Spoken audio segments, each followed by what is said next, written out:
Hello दोस्तों, एक बार फिर से बहुत बहुत स्वागत है आपके यूट्यूब चैनल में। चैनल पर पहली बार आए हैं तो सब्सक्राइब करना ना भूलें। चलिए जल्दी से जल्दी शुरू करते हैं। बाल मनोविज्ञान की प्रैक्टिस साइट की पिछली वीडियो देखने के लिए डिस्क्रिप्शन में लिंक दिए गए, आप वहां पर जाकर पिछला पार्ट देख सकते हैं। आज का प्रश्न नंबर 1, बालकों की अभिवृद्धि के निर्धारण में किन किन तत्वों की भूमिका होती है?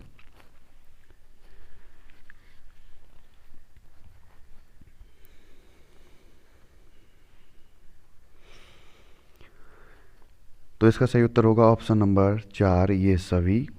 परिवार, समाज और समुदाय।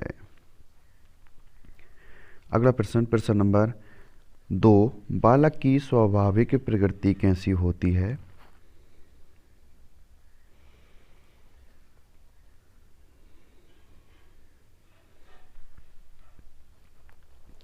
तो इसका सही उत्तर होगा ऑप्शन नंबर 1, अंतर्मुखी एवं बहिर्मुखी। अगला प्रश्न नंबर 3, व्यक्तिगत भिन्नता को जानने की कौन सी विधियां हैं?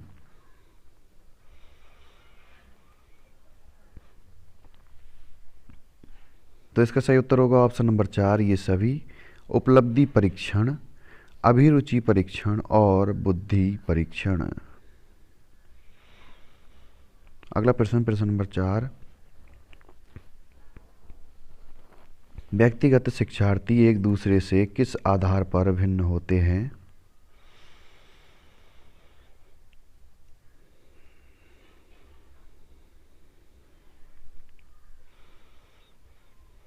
तो इसका सही उत्तर होगा ऑप्शन नंबर 3, विकास की दर पर।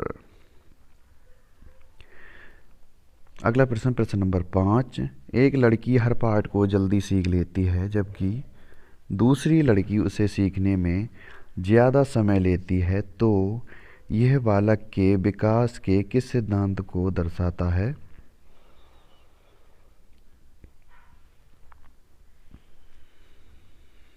तो इसका सही उत्तर होगा ऑप्शन नंबर 4, सामान्य से विशिष्ट की ओर। अगला प्रश्न नंबर 6, विद्यालयों को किस लिए व्यक्तिगत भिन्नताओं को पूरा करना चाहिए?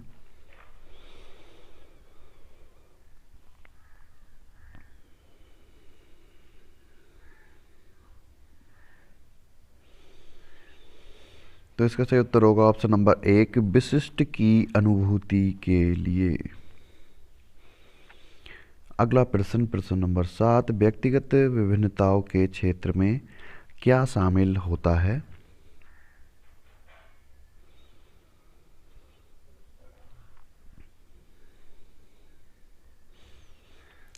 इसका सही उत्तर होगा ऑप्शन नंबर 4, ये सभी। शारीरिक संरचना, मानसिक योग्यता और लिंग भेद। अगला प्रश्न नंबर 8, व्यक्ति अपनी बुद्धि, प्रेरणा, अभिरुचि आदि के संदर्भ में भिन्न होते हैं, ये सिद्धांत किससे संबंधित है?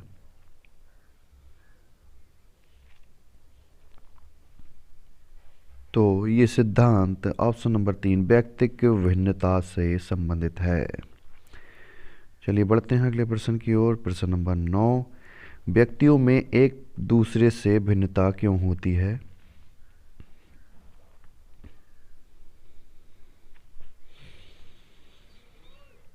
तो ये एक अन्योन्य क्रिया है। इसका सही उत्तर होगा ऑप्शन नंबर 3, अन्योन्य क्रिया।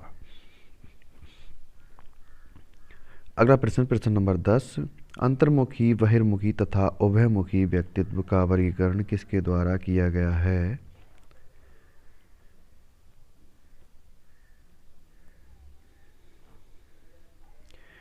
सही उत्तर होगा ऑप्शन नंबर 2, युंग। युंग के द्वारा अंतर्मुखी, बहिर्मुखी तथा उभयमुखी व्यक्तित्व का वर्गीकरण किया गया है। यहाँ ये गलत हो गया है। युंग की ऊ की मात्रा, बड़े ऊ की मात्रा की जगह छोटे ऊ की मात्रा आएगी युंग में। अगला प्रश्न नंबर 11, व्यक्ति में उन मनोशारीरिक अवस्थाओं का गतिशील संगठन जो उसके पर्यावरण के साथ अद्वितीय सामंजस्य निर्धारित करता है, क्या कहलाता है?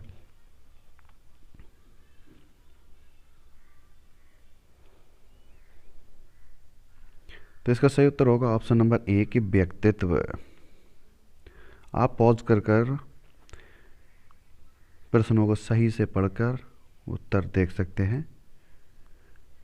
चलिए बढ़ते हैं अगले प्रश्न की ओर। प्रश्न नंबर 12, बालकों की अभिक्षमता के विचार को जानने हेतु कौन सा परीक्षण किया जाता है?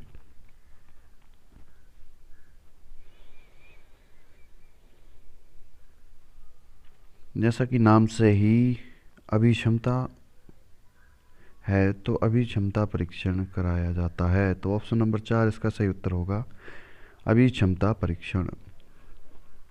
अगला प्रश्न, प्रश्न नंबर 13, दो छात्रों के शील गुणों की भिन्नता को जानने हेतु कौन सा परीक्षण किया जाता है?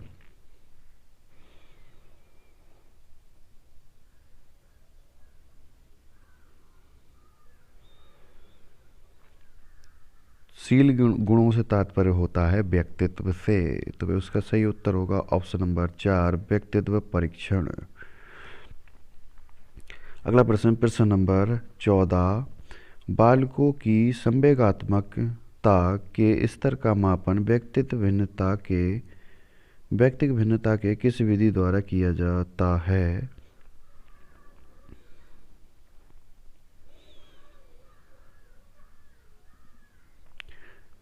जब बात संवेगात्मकता के स्तर के मापन की हो रही है तो जाहिर है ऑप्शन नंबर 3 संवेग परीक्षण किया जाएगा।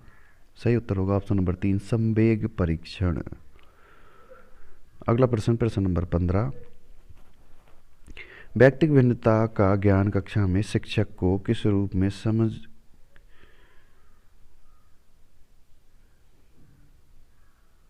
किस रूप को समझने में सहायक होता है? तो इसका सही उत्तर होगा ऑप्शन नंबर 2, शारीरिक दोषों को। अगला प्रश्न, प्रश्न नंबर 16,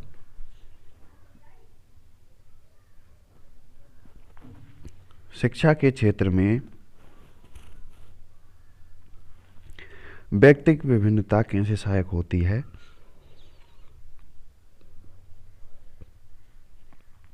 तो इसका सही उत्तर होगा ऑप्शन नंबर 1, पाठ्यक्रम निर्धारण में। अगला प्रश्न, प्रश्न नंबर 17, यदि कक्षा के अधिकतर बालक अधिगम में कमजोर हो तो कक्षा का आकार कैसा होना चाहिए?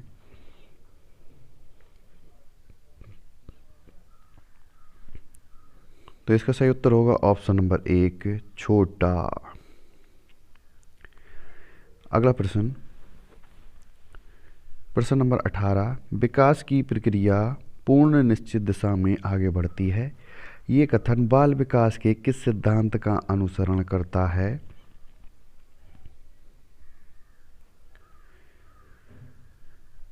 तो इसका सही उत्तर होगा ऑप्शन नंबर 2, विकास की दिशा का सिद्धांत। जैसे कि प्रश्न में ही पूछा गया है विकास की प्रक्रिया के बारे में, तो इसका सही उत्तर होगा ऑप्शन नंबर 2, विकास की दिशा का सिद्धांत। अगला प्रश्न, प्रश्न नंबर 19, बाल विकास को प्रभावित करने वाले कारक कौन से हैं? तो बाल विकास को प्रभावित करने वाले प्रमुख 2 कारक हैं, जो है आंतरिक एवं बाह्य कारक। ऑप्शन नंबर 4 सही उत्तर होगा। अगला प्रश्न, प्रश्न नंबर 20, बाल विकास का डैश डैश डैश सिद्धांत ये बताता है कि बालक का विकास उनकी व्यक्तिगत भिन्नताओं के अनुरूप होता है।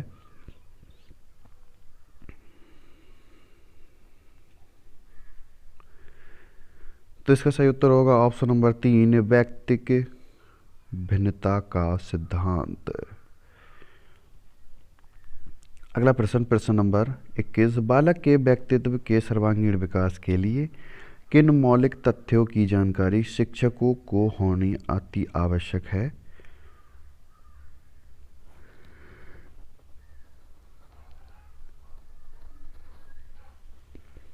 तो इसका सही उत्तर होगा ऑप्शन नंबर 4, बच्चों के नैतिक आचरण एवं व्यवहार की। अगला प्रश्न, प्रश्न नंबर 22, निरंतरता का सिद्धांत क्या है?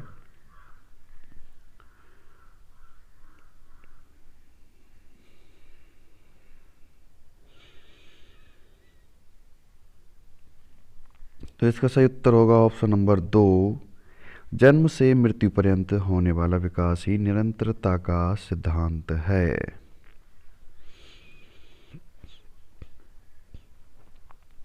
अगला प्रश्न, प्रश्न नंबर 23, निचली कक्षाओं में शिक्षण की खेल पद्धति मूल रूप से किन सिद्धांतों पर आधारित होती है?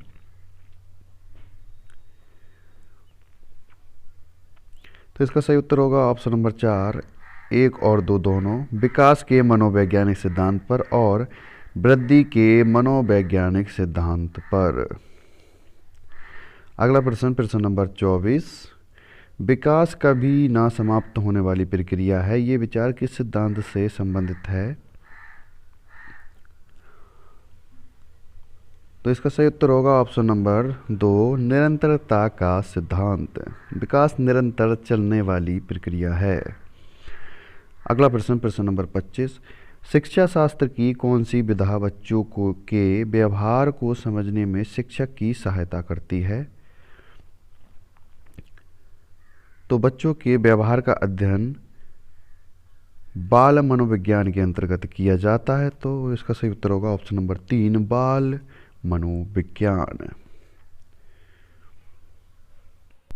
Thanks for watching and subscribe my channel.